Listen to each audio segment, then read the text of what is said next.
Hello, Vanessa. Thanks for having me. So excited to have you here. And the reason why is because you run an organization that is it is like one of the most brilliant organizations I have ever sort of seen, in that you really seem to have cracked the code about how to create like local relationships for people. So I actually just would love to, if you just start by explaining a little bit about what She's Local is and where it started. Sure. So She's Local is the organization that powers local conferences and experiences for women in a way that is affordable, relevant, and relatable. And I think that's the nut that you're talking about, is that affordability piece. There are a lot of opportunities. Well, I wouldn't say a lot. It's been growing over the last 8 years that we've been in existence, where there are more opportunities for women to come together. Unfortunately, not everyone can afford those opportunities.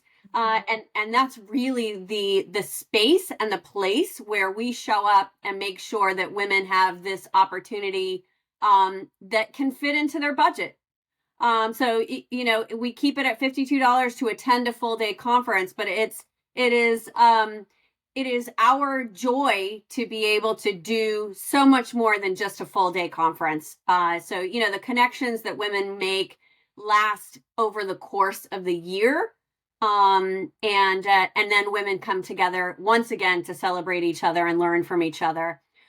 We started with one conference in the Metro West community in which I live in Massachusetts, and we have expanded now to 8 different communities across the United States, 6 of which are in Massachusetts, making sure that we create these chapters in a place where women can access them, not just by affordability, but also by location. Really bringing those women together within each of those communities to create something that's kind of magical. We keep building these chapters and people keep coming, which I'm so grateful for. It's true. It's true. So I attended my first one. So my first one last year, and I like literally within 2 seconds, I'm like, oh my God. So we had the speaker. So we had our opening speaker was Nancy Medoff, who was amazing. Loved Amazing. her. And then immediately went and bought her book, and I've actually given away like every copy I have. So I actually think I've done like 6 copies. I need to buy like a seventh one now. And then I hired a coach from, so Maria Milagros, she was the second keynote speaker, and I hired her. Like, I messaged her and was like, hey, I really want to work with you. Awesome. And like the magic about it was like that I was able to just do something like immediately and be like, yeah, exactly. It's just because she's Yeah, like right down the street. right. And so I'm curious, like, did that factor into your hyper localness as you were figuring this out? Yes. So the uniqueness of the chapters that we create and the experiences that we create is that women are right in your own community. We started with Metro West. In our first year, we had 450 people that attended. We knew we'd really touched on something special. We then did it a second year. We sold out at 650 people with 100 on a wait list. And they were coming from all over New England. But the model is such that it's critical that women who live in that community are highlighted and connected in order to be friends, referral sources, mentors, coaches, as you say. Um, the the the model works because each local community stays in that local community, highlighting the women that are living similar lives. That is like, so I have to ask, because having been in marketing in so many years, the thing that everybody always goes with is we got to get bigger, we got to go bigger, got to go national, got to go bigger. And I figured out after a while that like niching down is where it's at, but I had to like stub my toe a lot. I'm curious to know, did you start out with it being this hyper focused, or and then I guess two questions is, do you get people being like, oh my God, you should go bigger? And like, how do you respond to that? Because you must get some of All the that. time. All the time. Yeah, you should have a different price point. You could really charge more because it's so high quality. Yes, we get all of that all the time. But the secret sauce is, well, let me back up and say that I had been let go in 2016 from a job that I thought I was going to retire in. It was a real kick in the gut for me. And I didn't know where I was going to go from there. Uh, what I did know was I was never going to work for a man again, number one. Um, and two, that I was always going to be doing something that really fueled my soul in working for women, in service of women and girls and families. So with that knowledge, I was given a ticket to a very large conference within Boston. Uh, and it was 11,000 people. For somebody who's shy, it's overwhelming for me. Maybe I saw 5 people that I knew over the course of the day. I was worried about getting home to my family. I would not have afforded that large price point for myself. So I was very fortunate that somebody gave it to me. But as I looked around, I wondered, people in my same position, having just lost a job, not knowing where the journey was going to take me, how I was going to support my family. Where were those people, and what were the opportunities that they needed? Because maybe they needed those opportunities most of all, out of all of us. And so, I sat in a breakout room. I saw somebody from the community in which I live, and I thought, why did I drive all this way, potentially having spent, $35 parking? Well, definitely spent that, but, potentially having spent this very large ticket that, other people, just would not afford for themselves. And I thought, where are the local platforms for women to highlight within their own local community the amazing women that I knew already existed in that community, being from the community of Metro West? I've met so many women who, are not clamoring to stand on stages, but yet have these incredible stories of resilience and survival that we need to hear from. And so that's how Metro West started. And it's been a real challenge for folks to understand that making this local, small, personal connection, small 300, 350 is not really that small, but considering that we went all the way up to 650, which we'll never do again, it is the conversations that you can have on that personal level, the phone calls that you can make to the women who are already in your community that'll have coffee with you, that will support you through whatever your journey is. That's the secret sauce. Yep. And although we need the larger, inspiring, globally recognized to see what's ahead and what's possible for ourselves, I get goosebumps when I hear from Oprah and just globally recognized. Well, Oprah, obviously, everybody gets goosebumps. There are so many of the same people we're seeing on this large stage. There are thousands of women in the local community who are getting it done that we can really learn from. I love that what you said about like the local community, because you mentioned so I'm on the board, full disclosure, everyone, I'm on the board for the South Shore Conference for Women. And one of the things that as you Jen gave me all the list of things to say on the podcast. No, she didn't. She didn't. I'm totally kidding. No, but I'm on the board, and one of the things that was very interesting for me as we were talking about speakers and things like that is that you were really adamant about and like clear on your vision about making sure that we were giving that everyone had an opportunity to speak, and that we weren't simply grabbing the same faces over and over again. Which is, again, another departure from typical conferences where you see the same people sort of speaking. They'll come back year after year after year. And I'm curious, have you, like, one of the things that I've heard people say in some of these organizations is that we can't find new people, or we're not able to find new speakers. But you've clearly managed to do that over the course of the last several years. So I am curious, is the word getting out for speakers based off of the members that are currently there? Do you have a really great marketing system? Like, how do you feel like this engine goes to get those people who typically would not submit? It's all word of mouth. And it has to be that way. This grassroots effort of connecting with other women. I've had conversations, even in Metro West. I continue to have conversations with women that have never heard of us, that have I know. never heard of that's 8 years within Metro West, and people still 5 years in the South Shore, going into 3 years in Central Mass and Pioneer Valley, people still have not heard about us. Whether they are transient and they're moving into they just moved to a new community, or they've been established for 20 years within that community and still are just learning about us. It is the experiences that people share because they've attended and they know the energy and the space is something that everyone should participate in. Or they are committed to supporting other women. And you mentioned the board and that you're part of a board. You are a part of an organization that is in service of other women. And that is very unique. I feel as though some of the other, and I don't want to compare ourselves, all of these networking opportunities and conferences, they're all necessary for the entire survival and advancement of women within a local community. We are just one aspect of that. I get that. I strongly believe that we're an opportunity, an affordable opportunity for another opportunity for women to come together.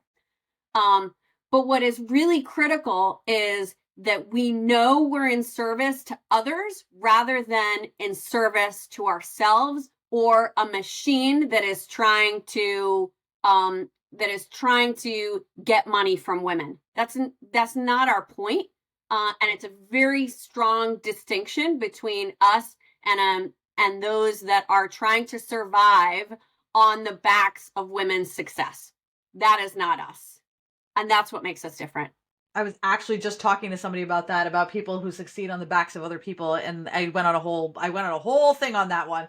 I'm curious though, because like you have a vision, right? Your vision, and already in this conversation, you've highlighted some key things that typically go against the grain. And I would argue that it's a very like one of my one of the earlier podcasts we had a matrescence. Oh God, I'm not going to say the word right. A matrescence coach. And she works with mothers and lactating mothers, and really is all about like community and women's community and how we evolved over the last several millennia to have a more masculine approach to business and things like that, whereas women tend to be more community focused in terms of how we grow, which I thought was like super interesting. But the world, it tends to be very male centered in many ways. And so I'm actually really curious. The podcast is called Stop Shitting All Over Yourself. So while you're doing this, you've got your vision, you're trying to, and you believe in this. This is early on in the day. What were some of the things that people said to you that made you feel like, I know this is a good thing, but these people are making me doubt myself? Man, that happens all the time. 8 years in, even now. Oh my God, that makes me want to cry. I'm so angry. Yes, sorry, tell me more. No, but here's the thing that I knew I wanted to do when I left my previous position that I had been at for such a long time. I knew I didn't want to care about what anybody said. So when we started Metro West, there was a large organization that said, hey, we need to have lunch. I really need to talk to you. So the president of this organization, I went and I sat down with him, and he said, Jen, you didn't ask for permission to create this conference. And I said, red face, because you know me, Vanessa, when I feel as though I'm embarrassed, I'm ashamed, but I'm also angry as hell. Red-faced, I said, there's never a time that I will ask for permission for creating something that will change people's lives. And this tells me more about who you are than who I am, what my brand is, what my vision is, what my mission is. I'm not derailed from that mission because I just don't give a shit what other people are trying to create out of it. And still to this day, there are people that want to create something that is to their benefit. And I get it. We're teaching women, hey, ask for what you're worth. And we don't pay anybody for stepping on our stage other than the background publicity that we work really hard to give to everybody that is donating their time. We don't pay our keynotes. We don't pay our panelists. You really have to be in service to women to be a part of our events and our mission. And to this day, we'll still have people who don't believe in that, and they just are not a part of it. And that's okay, because there are thousands of women who do want to be a part of it. And you know, sometimes it gets a little hairy when we're trying to find keynotes, and keynotes have to be experienced in engaging 300, 400 women. So typically, you know, they get compensated for that role. That's their business. So granted, that is what they do. But I think what people who typically get paid, but then are coming in and donating, what they love about it is that you're not walking into a room where people don't care what you have to say, that you're just a hired gun, you're a hired hand, and you're just there to share something because the organization or the business just wants to, you know, check off a box, let's say. You're really in a room of 300 women who can't wait to celebrate you. They have either paid $52 to attend, which is a lot out of a woman's budget. And in some cases, they're given a ticket and they're thrilled to be there. So everybody shows up and everybody celebrates you. And that's your new following. You've got 300 new best friends, as opposed to people who are like, yeah, I mean, that made sense. Maybe I'll buy the book. Maybe I won't. Now you have a fan club. And that's the difference between the energy in the room for us and for other opportunities out there.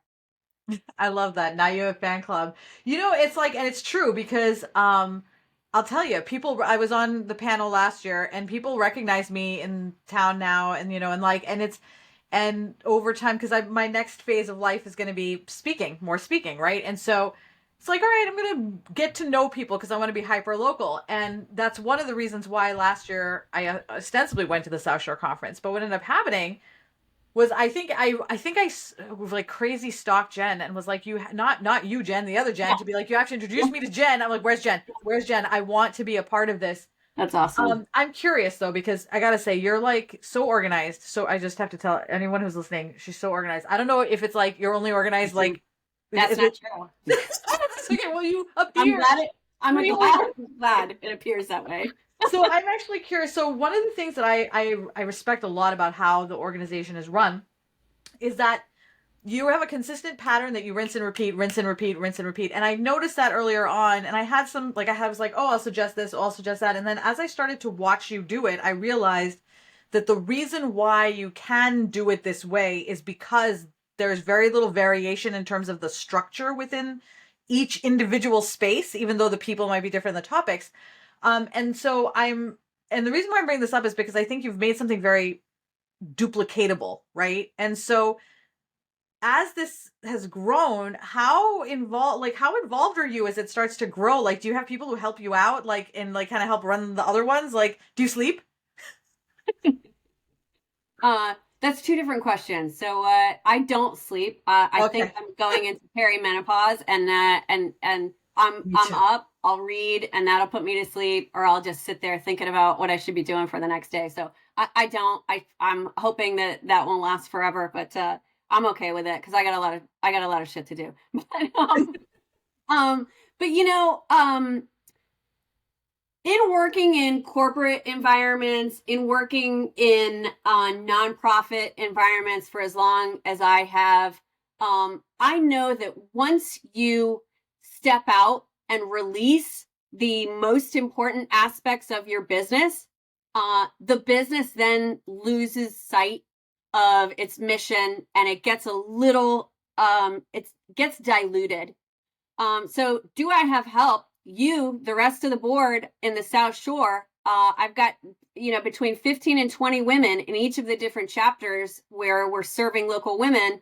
I work with volunteers, and I love doing that. Do I need help? We we've gotten to almost a tipping point now with a chapter that you helped us develop with a wonderful team out in Kansas City, Missouri, Kansas City, Kansas. We're so excited about a Midwest chapter. There will be a time where I will need to hire folks who are as committed as I am.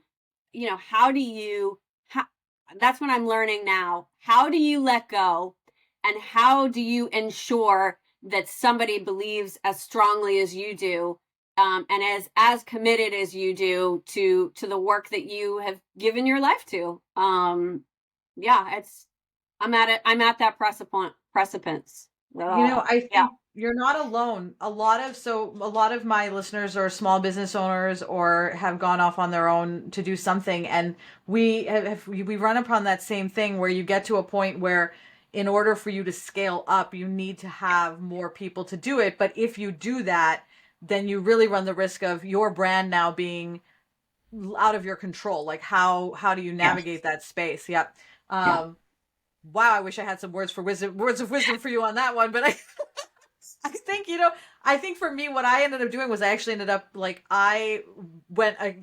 going to a completely different direction and retreating in, and now doing the podcast and doing the other things that I do, because I realized that what I was trying to do was very different. And so I was like, all right, you know what? I'm going to do my podcast. I'm going to do my TV show. I'm going to do that kind of thing, and then leverage the conference and my networking and all of those things to get that exposure for the message. Because exactly what you said, you run into that problem. And I think that, like, with you, especially because it's already growing, now anyone who's listening who is interested in this, you're going to need to reach out to Jen Maseda and learn about it. Or you can reach out to me and I'll tell you how much I love it, and then you can talk to Jen. So I'm curious for you, because you have done a lot of networking, because, I imagine that, you went to that conference many years ago, you're meeting that you see a couple people, and now you're starting to network and build your relationships. One of the things that my listeners all struggle with, and you mentioned you were shy, is they're typically introverts, maybe neurodivergent, but definitely are of the I'm nervous, I'm anxious, I'm scared. How do you feel building a local network helps to kind of like create more of security around those feelings so that you feel more confident going out? I really, I was going to say I really dislike networking, but I understand the need for it. And it's much easier when I know the impact of the work that I do, that I can talk about it and engage other women in it. I would say that getting involved in She's Local, and I tell each of our board this, whether they are extroverts or introverts, the role of the board is to advocate and serve women within their local community and encourage them to be panelists, to be, keynotes, to get engaged in a way that will benefit them. And taking the card of She's Local, which is just the mission of each one of these different local conferences, for instance, the South Shore Conference, taking that out of your back pocket as something that can open a conversation and be of value to something else. So we all, men have it a little bit different, where they can get together, and maybe I'm being a generalist here, but they can get together and they can talk about sports. You can literally walk up to any man at any table or any bar or any sporting event or anything and say, whether they watch sports or not, because I have, thank God, a man who's not interested in watching sports. Let God. But you can walk up and say, hey, how about those Red Sox, or how about, right? And right there, they have an immediate commonality. Well, with She's Local, you see a woman, you can walk up to her and say, hey, have you ever heard of the South Shore Conference for Women or the Metro West Conference for Women? Because I wonder if you have a story to share. And that gives you the opportunity for immediate commonality. Mm-hmm. And then that sort of bridges the next phase of your conversation, where you're then talking about the rest of your lives that you're passionate about and important. So having something that that you believe in so strongly that you know, I haven't met a woman that I have said that to that says, "Oh no, that's not for me." It's Because true. it's always for you. Every one of us has a journey to share that we can all learn from. Every life has value, and when somebody enters your life, you are going to learn something from them, and that's our mission. I love that. No wonder I love this conference so much. And if you're actually so right. So I went to Provincetown, and while I was in P Town, I'm like, every place I went into, I was like, oh, are you coming to the South Shore Conference for Women? And, some said yes, some said no. And the ones that said no, some of them hadn't even heard about it. And so I was basically like, here, let's talk. And I made so many friends up and down the main street, just up and down the street, because it was like, and it was all because of the South Shore Conference for Women that I just used as a connection. Yeah. And I think that's actually interesting, right? Because let's say, for example, I was still in marketing, right? And I go and I'm like a marketing coach or whatever. And I go into this store and I start talking to them. And now I'm trying to like build that relationship with them because eventually one day I want to pitch to them, right? Let's just say there's no non-weird way to do that, right? There's Yeah. just literally no non-weird way to do that. But Yeah. like, and one of the things my therapist and I talk about a lot is that that's also very transactional, and that I'm going in there and saying, I want something from you. And now I'm talking. So that's weird just because it's not about the human, it's about what I can get from you. And what I feel like this has done is it kind of almost adds like a runway to any conversation where you start with the conference and then you'll see them at the conference or you'll build these relationships, and maybe 6 to 8 months down the line you get business or whatever, Yep. but it's not transactional. Yes.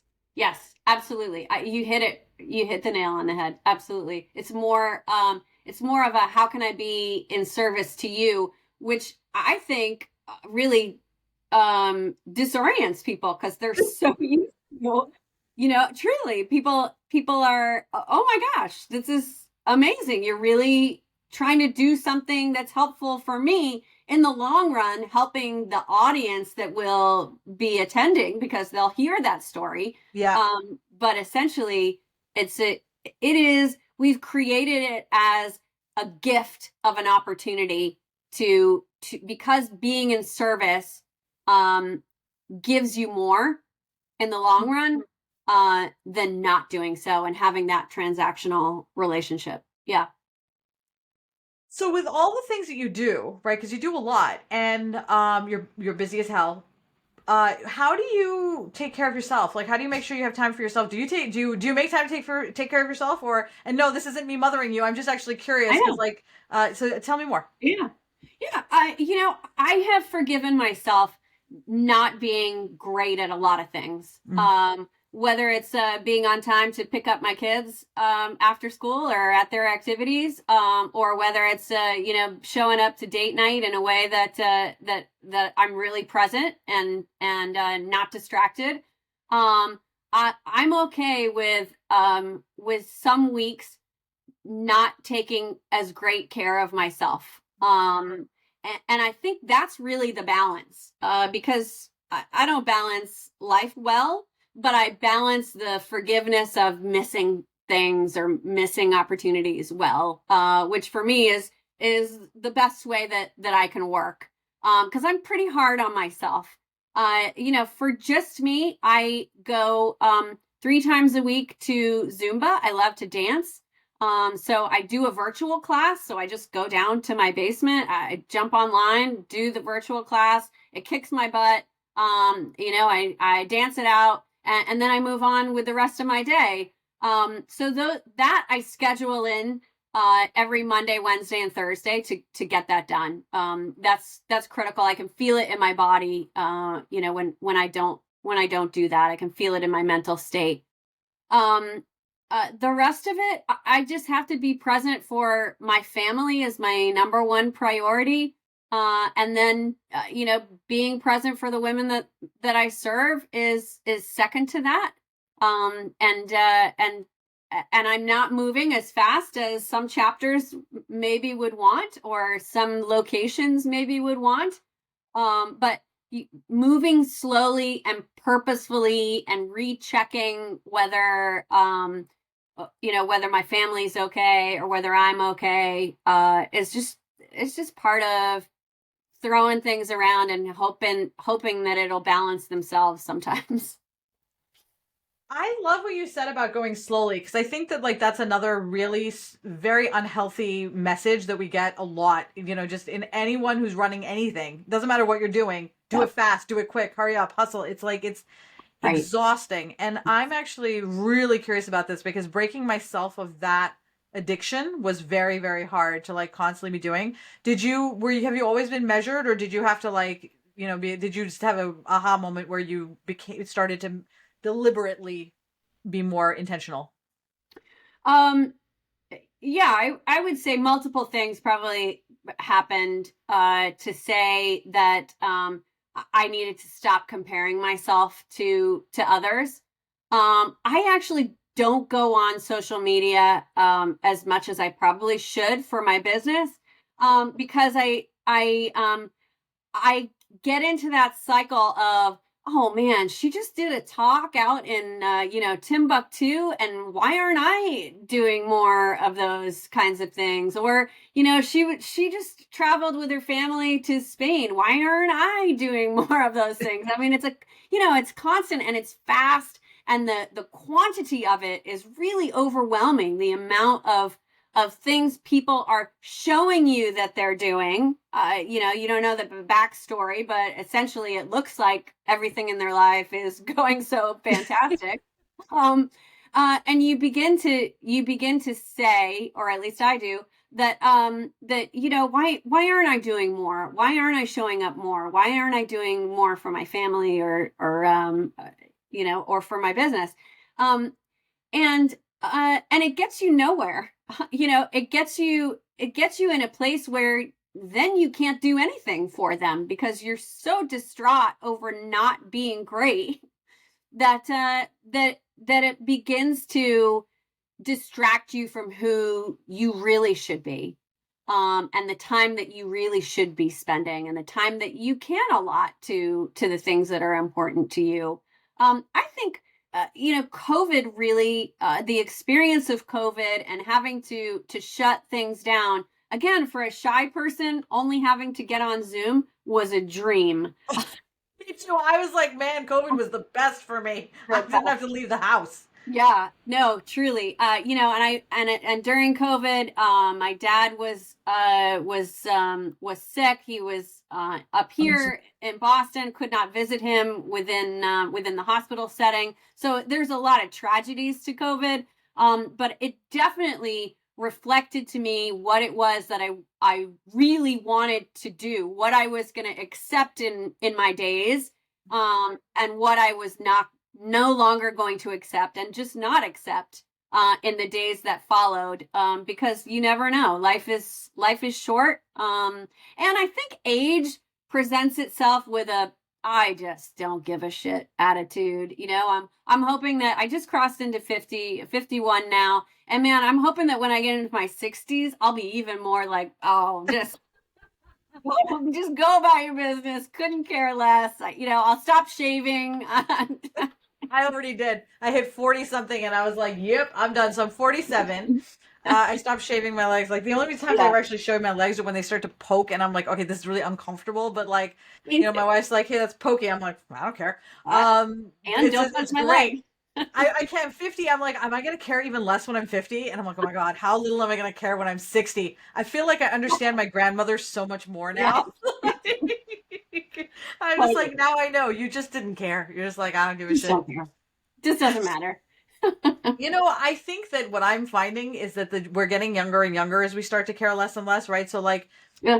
I'm 40 something, and I'm finding that there's like 30-year-olds who are starting to be like, you know what? I appreciate the ephemerality of life. Like, I wish that I had that. I had the carefreeness at that age, but I was also an idiot. So, I feel like I wish I'd had some of my wisdom. Yes. I know. I totally agree. But I feel like, you asked me about how do you get this no care, mission focused, really, really driven attitude. And sometimes it's just, you don't know any better, I really don't. I try to keep this attitude of, I'm just going along. I make lots of mistakes, and I say dumb things that I don't mean, and that you can never get back. And I hurt people's feelings, not on purpose, but just because I can't filter it fast enough from here to here. I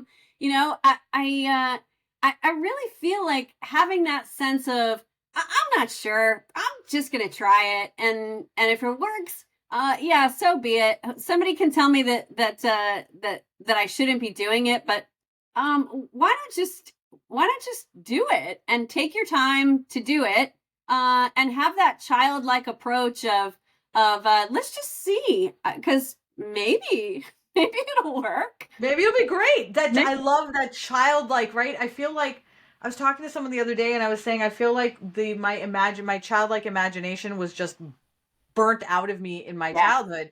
And I feel like it's coming back now, just like you're saying. It's like, oh yeah, let's just do it and see what happens. Like what's the like you're not super risk averse. It's Yes. and I think that's were you always risk tolerant? I think I grew into risk averse. I'm wondering if as you got older you got more like you're like we only live once, let's take a risk.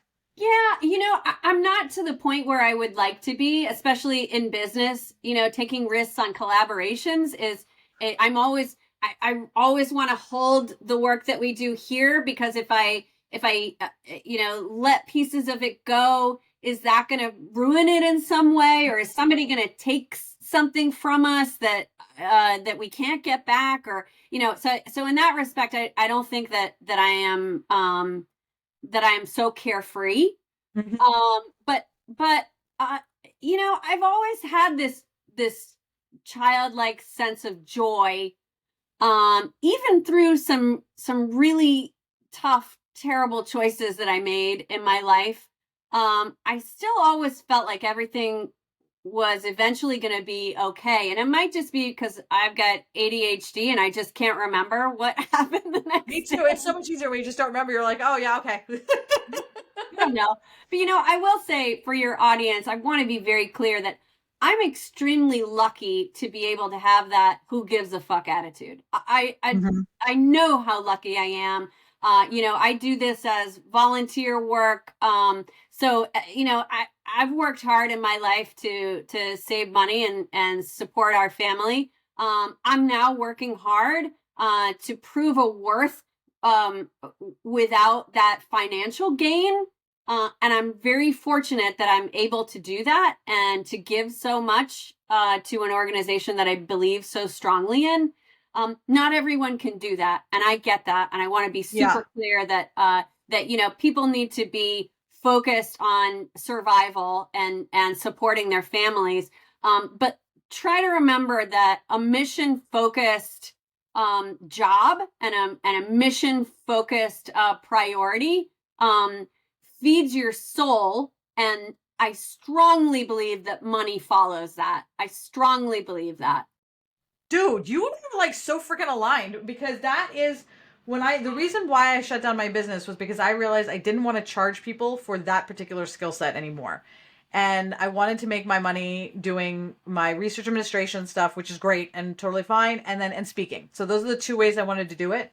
But my mission, I don't want to have anything for the exact reason that you mentioned is that the work that I'm doing in this space is from the heart. It is a gift that was given to me from wherever, and I want to pass it on in that way. And going back to what you were saying earlier, I'm going to bring this back to Captain Asshole with the asking for permission, where when we were younger, we felt maybe like we had to ask for permission. And now it's like, I think when you're mission driven, you can afford and mission driven and like going back to what you were saying, it's an enormous privilege to have the opportunities to be able to take those risks because some people cannot. But Yes. I think that the importance is that the people with privilege in that way are able to say, this is what I'm doing with this, to like act, to say, you know what, you can do things with it. It's not always a bad thing. Like you have it, let's figure out how to share it with more people rather than I have it, let's just, hold on to it. Yeah.